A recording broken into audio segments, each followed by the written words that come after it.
Hello, we are Memphis Communiversity. Today we are going to be continuing our intro to proof-based mathematics, and we are going to be introducing if and only if statements. So if and only if statements are very universal throughout mathematics. If you practice or if you continue on in this journey of doing proof-based maths, whether that be abstract algebra, analysis, topology, anything like that, you're going to be confronted with a lot of if and only if statements. And basically these are two statements that are equal or equivalent. So we're going to have statement A and statement B. Sometimes we write IFF or if and only if to save some time. But what it is it's not too bad. It's actually going to be quite a bit of a review, because what you do to prove an if and only if statement is you just prove two conditionals. So basically what we're going to do is we're going to prove if A, then B. So our normal if A, then B. And then we're going to sort of flip it around and prove if B, then A. So what this would imply is that these two statements are equal, because if you have one, then it implies the other, and if you have the other, it implies the first one. So they have to be this sort of equivalent. If one holds, then the other holds. And how we prove these, we're just going to go about them. We're going to do two separate proofs, one for this, one for this. Usually the proofs don't have to do with each other. Oftentimes, though, one proof will be quite a bit easier than another proof, so we'll just keep that in mind. And then when you're proving both sides of the statement, you can use any proof method that, of course, is available to us. So we can do proof by contradiction, we can do proof by contrapositive, something like that, which we'll do throughout this video. So keep in mind, we're just going to do 4 proofs today, and they should be sort of familiar to us.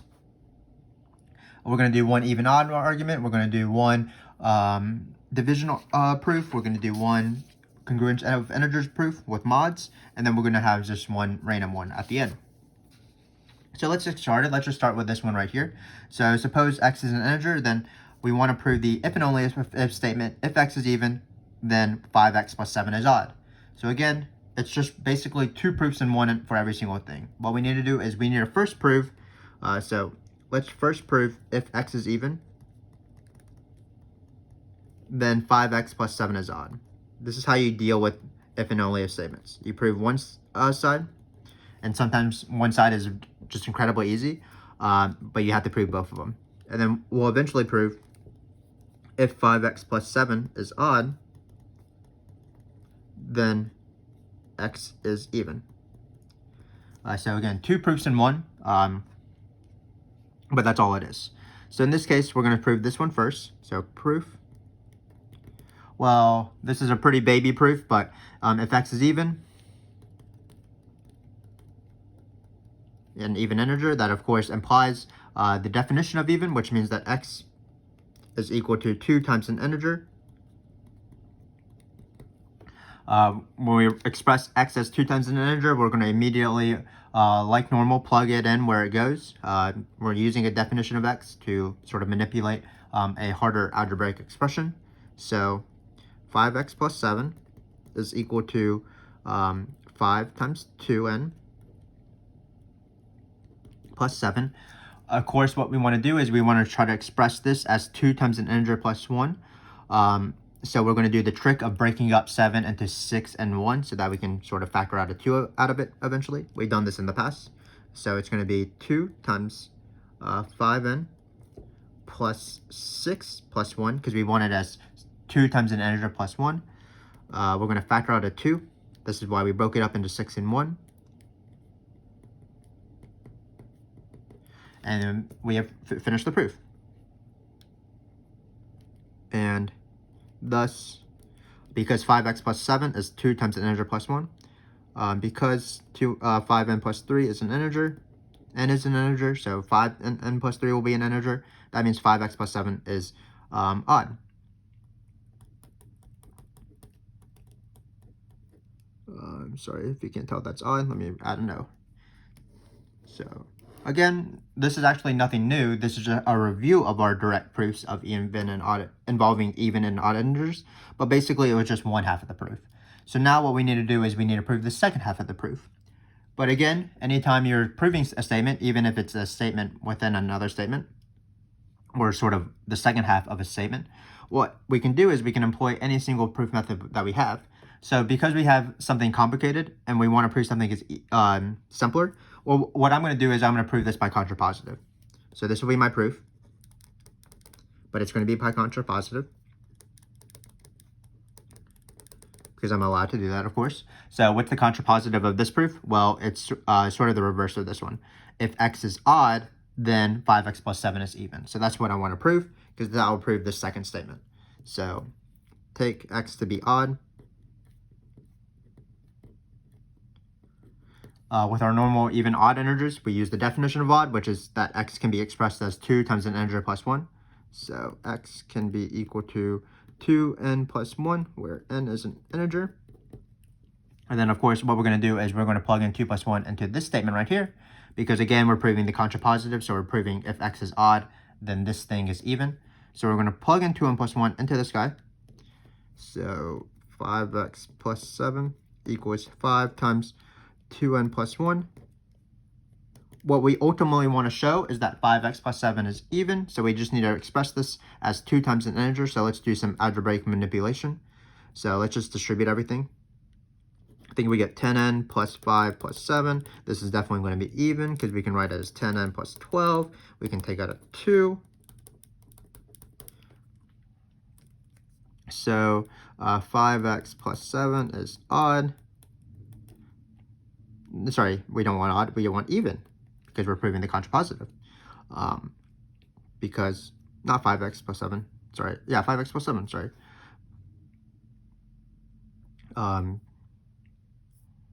Because, sorry, I factored this out wrong. This is going to be a 6. When you take out a 2, it's 5n plus 6. So 5x plus 7 is even, because 5n plus 6 is an integer. So sort of struggled at the end there. But again, this is a pretty common proof by contrapositive. What we did is we took x, we are proving this statement by the contrapositive. So we took x to be odd. We used the definition of odd, and we plugged that into the guy right here. And we're trying to show that this is even, actually, because we're proving the contrapositive. So what we did is we sort of algebraically manipulated things, and we showed that it's 2 times an integer. And that means that 5x plus 7 is even. So that finishes the proof by contrapositive. If 5x plus 7 is odd, then x is even was proven by the contrapositive, which is if x is odd, then 5x plus 7 will be even. So that's how this sort of thing works. Hopefully that made a little bit of sense. But again, this if and only if statement, just two conditional statements in one, where we've done sort of these conditional statements in the past. So let's try to do this one. So this one is about a division, of course. So again, usually one is easier than the other. So let's see which one is easier. Let's say if 10 divided by x, we want to prove. So we're going to go take statement A, prove statement B, and then later on we'll take statement B, and then hopefully prove statement A. So if 10 divides x, of course x is an integer, then 2 divides x, and 5 divides x. So I'm just restating what I want to prove for this first half of my if and only if statement. If statement A, then statement B. But this one's going to be pretty easy. So what's the definition of division? Well, that of course means that, so let's start this proof. Take x to be an integer, where 10 divides x. That of course means that x is equal to 10 times n, where n is an integer. What we want to show is that 2 divides x, so that would mean that x is equal to 2 times an integer, and also we want to show that 5 divides x, that would show that x is equal to 5 times another integer, probably not the same integer. So that's pretty easy, because 10, of course, is 2 times 5. So note, x is equal to 2 times 5n, which implies 2 divides x. So x is equal to 2 times an integer. We can say that it's because 5n is an integer. And x is equal to 5 times 2n, which implies 5 divides x. So we're done. If 10 divides an x, that means that 2 will divide your number, and also 5 will divide your number. So that's probably the easier side. So let's do the harder side. What we're going to do is we are going to take this statement right here and try to prove that it implies that 10 divides x. So let's state it first. So this is the second half. This was the first half. So hopefully you can tell. Let me adjust my paper here. If 2 divides x and 5 divides x, what we want to show is then 10 divides x. So we take x to be an integer. So this is just the statement of the second half of the proof. So we can write the word proof. Take x to be in z, where 2 divides x and 5 divides x. Well, what does that imply? Of course, that implies that, so x is equal to 2 times an integer, and x is equal to 5 times an integer, where n and m are integers. That's the definition of division. And somehow we want to show that x is equal to 10 times an integer. It's probably going to be in terms of n's and m's in some way. So keep in mind that we have x is equal to 2n. That's great. That means that x has to be even, because it's 2 times an integer. Anytime I see 2 times an integer, I immediately use the rule that x is even, because that will probably help me out. So x is even because x is equal to 2n. But because x is equal to 5n, that means that 5n must also be even.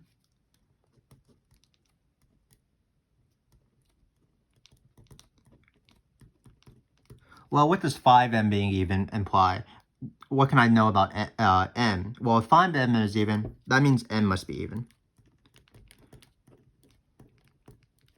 And why is that true? Well, we've proved very similar things in the past, so I'm not going to prove that rigorously. But basically, if n were odd, that means, well, 5 is odd, of course, so if you multiply an odd integer by an odd integer, you're going to get an odd integer. And again, you can prove that sort of by the definition of even and odd.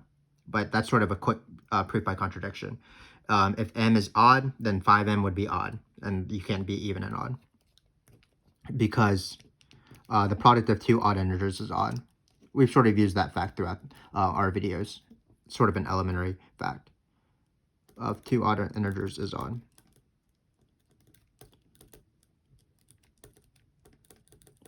So that means that m must be even, or else you would have 5m being odd. So if m is even, of course, when we have the fact that anything is even, we're going to express it as 2 times an integer itself.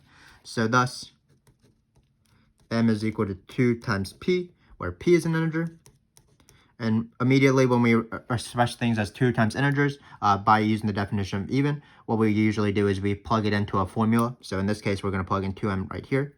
So x is equal to 5 times 2p, but that's great because, of course, that means that x is equal to 10p, which implies, by the definition of division, 10 divides x, which is what we wanted to prove, because remember, p is an integer.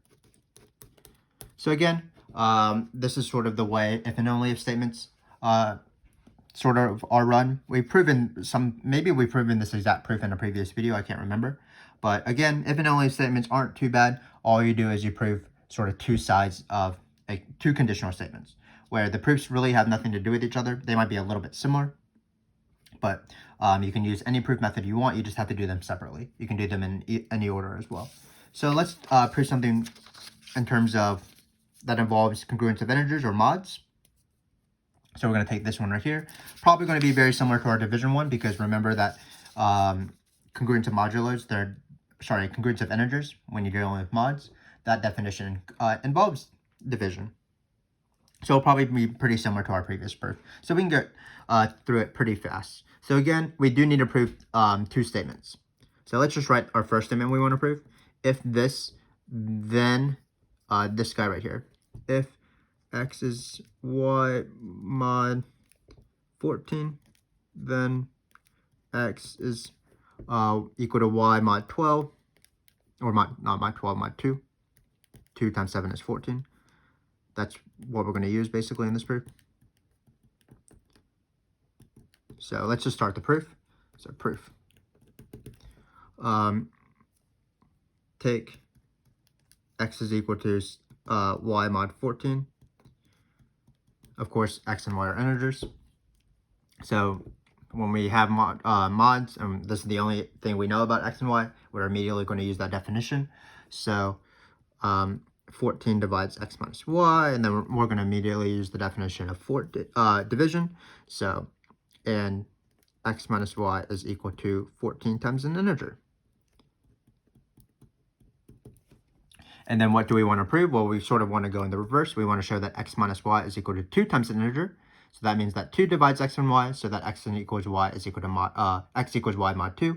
And then we want to do the same thing for mod 7. So we want to show that x minus y equals 7 times an integer. That would imply that 7 divides x y minus y, which would imply that x is equal to y mod 7. But that's going to be pretty easy because we're going to just break up 14 as 2 and 7. Thus, it's really similar to our previous proof. X minus y is equal to 2 times 7n, where 7n is an integer. So 2 divides x minus y, and x is equal to y mod 2 by the definition of congruence of integers.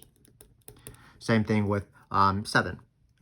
X minus y is equal to 7 times an integer. In this case, it's 2n, because 14 can be expressed as 7 times 2.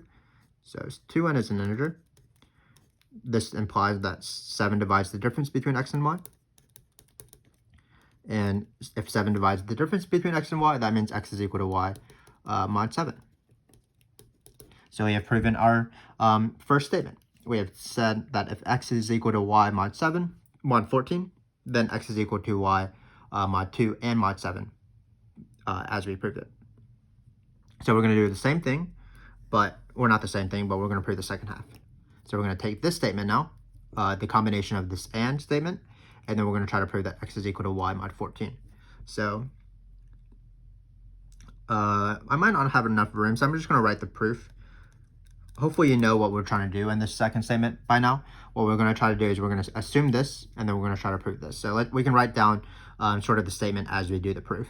So take, or not take, maybe suppose x is equal to y mod 2 and x is equal to y mod 7. What will our last line hopefully be? Our last line will hopefully be x is equal to y mod 14. What will our second to last line be? Probably it will be 14 divides x minus y. And then what will be our third to last line probably be? It'll probably be that x minus y is equal to 14 times an integer. So let's see how that works. So again, we're going to use the definition of congruence of integers. That means that 2 divides x minus y and 7 divides x minus y, because we have both of these sort of congruence statements. So x minus y is equal to 2 times an integer, and x minus y is equal to 7 times another integer, where m and n are integers. Well, this is going to be, again, very similar to our proof of division. We're sort of at this point right here in our last proof.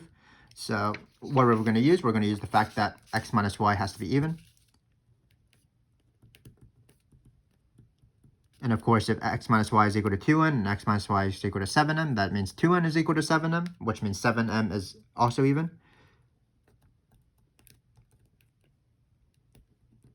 And if we have an odd integer, so previously we had 5m being even, but if 5m being even imply that m must be even, because the product of two odd integers is odd. So this, with the same argument, implies that 7 must be even. Or not 7 must be even, m must be even.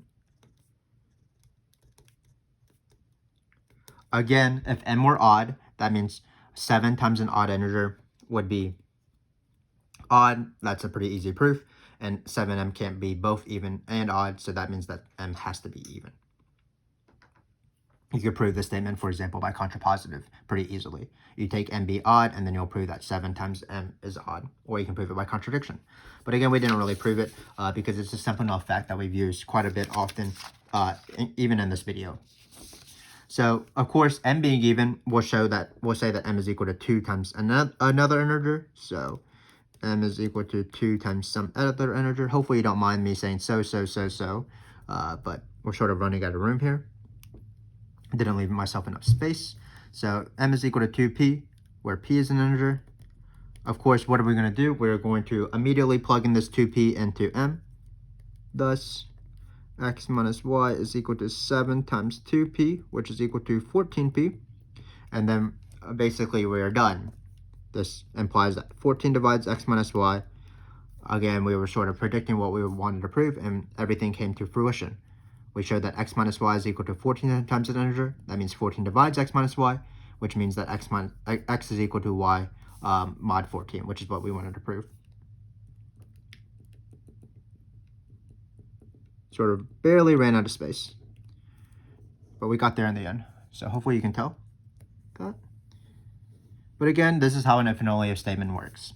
And in this case, it was in the context of congruence of integers. But you just take one statement, prove the second one, and then you take your second statement to try to prove the first one. But as you're proving this, you use normal direct proof things, meaning you use definitions of congruence of integers, even integers, division of integers, things like that, if those proofs involve those things.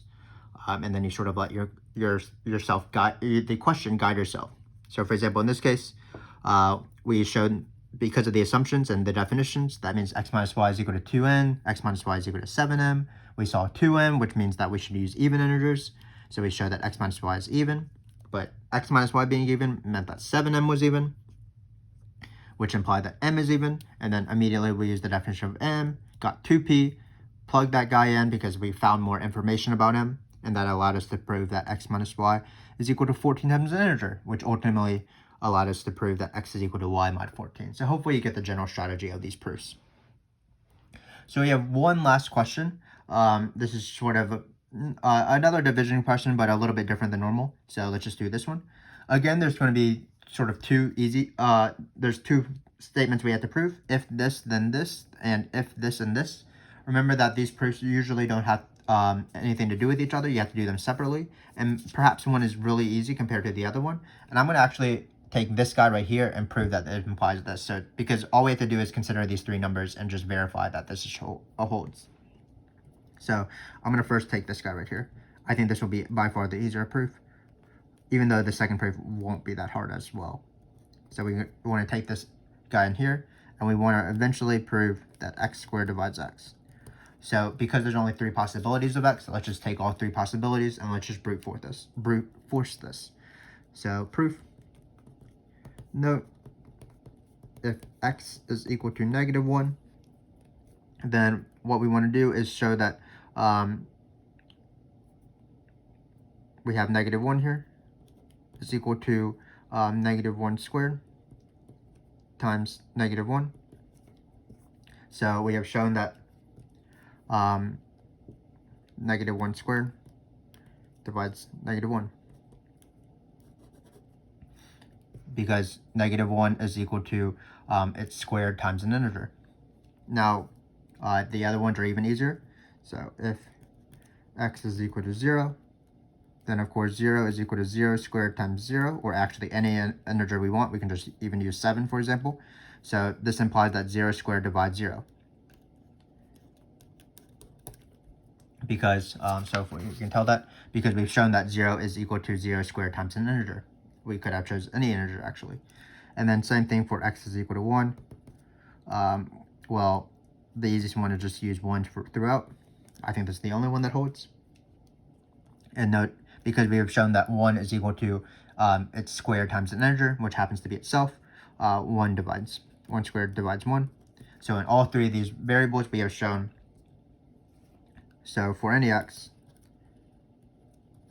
in these three numbers, x squared divides x. So that's the first half of the proof. So now the second half of the proof, which again probably will not resemble this first half, we'll probably be doing a different strategy. So suppose x squared divides x, and we want to show that x is in -1, 0, 1. So what we're going to do is we're going to assume this statement and then try to prove this statement.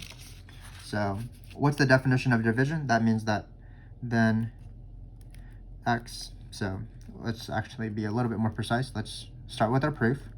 Let's take x to be an integer where x squared divides x, basically stating our assumptions. Then what does this mean? That means that x is equal to x squared times an integer where n is z. And hopefully that this statement right here just automatically implies that x will be either -1, 0, and 1. So what should we do? We should probably just algebraically manipulate things. So 0 is equal to, I'm going to just bring this x to the other side, so it's x squared times n minus x. looks like I can factor things, which is what the question is sort of telling me to do. So that's going to be equal to x times n minus 1.